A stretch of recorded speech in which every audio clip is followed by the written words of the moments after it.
Mayong adlaw sa tanan, karong adlaw mao paghandom sa pasidungog ni Saint Anthony sa Padua. Natawo nga Fernando Martin sa Lisbon sa usa ka adunahang pamilya.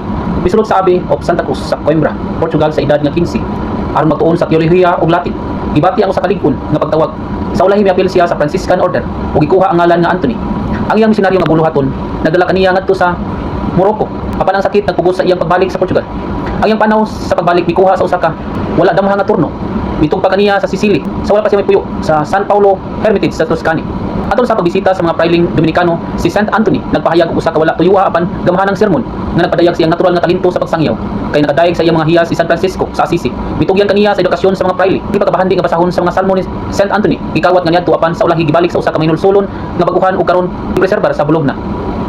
Samtang nagtudlo si Saint Anthony sa lalaing mga universidad, ang iyang tinuod nga hilig mao ang pagsangyaw. Ang iyang tin-aw og yano nga mga pagtulunan nakaangkon kaniya sa titulo nga doktor sa simbahan niadtong 1946 ni Papa Pius XII. Sa usa ka talagsaong higayon sa dihang ang mga maduha-duhaon wala magtagad sa iyang mga sermon, si Saint Anthony nabantog nga nagsangyaw sa isda nga nakadani sa iyang mga kritiko ug sa lokal nga komunidad.